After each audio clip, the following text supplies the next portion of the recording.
کہ وہ اللہ ہے جس نے دنیا کو بھی بنایا، اس کے ساتھ ساتھ تمہیں بھی بنایا۔ ایک دنیا یہ ہے جو کائنات ہے، ایک دنیا یہ ہے جو انسان کی دنیا ہے، یعنی انسان کی پوری باڈی بھی ایک دنیا ہے۔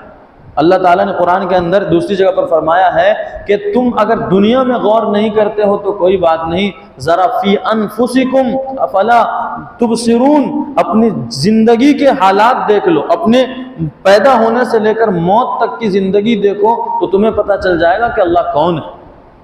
واقعتاً ہم دنیا کو چھوڑیں، اپنے اوپر دیکھ لیں کہ میرے رب نے ہمیں ماں کے پیٹ میں ایک پانی کے قطرے سے کیسے بنایا۔ کوئی جانتا تھا کہ ہماری ایسی ایسی خوبصورت شکلیں بنیں گی؟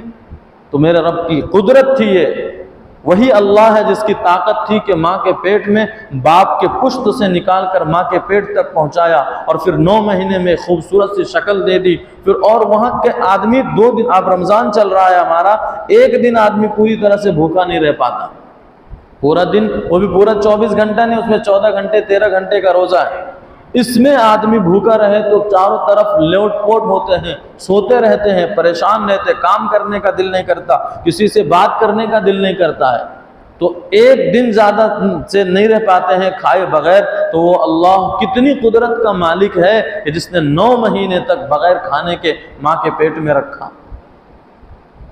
یہ تو اللہ ہی کی طاقت ہے نا۔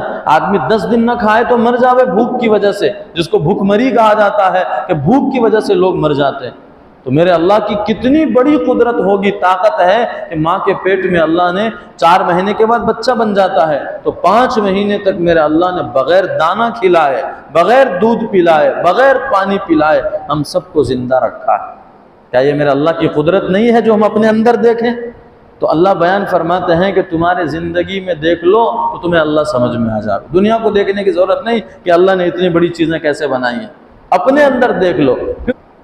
تو خلاصہ کلام یہ ہے کہ یہ دنیا کی پیدائش اور آدمی کی پیدائش دونوں اللہ کی قدرت بتلا رہی ہے۔ بتلایا کہ اللہ کی قدرت یہ ہے، اللہ ہی عبادت کے لائق ہے، اس کے سوا ہم کسی کے سامنے ماتھا نہیں ٹیک سکتے ہیں، ہم اللہ کے سوا کسی کی پوجا نہیں کر سکتے ہیں، جس کو آج کہیں گے آج کی بھاشا میں اور خاص طور پر کنڑ بھاشا میں بھی کہا جا سکتا ہے، وندنا اگر کسی کی جائے گی تو وہ اللہ ہے، اللہ کے سوا کسی اور کی وندنا نہیں کی جائے گی۔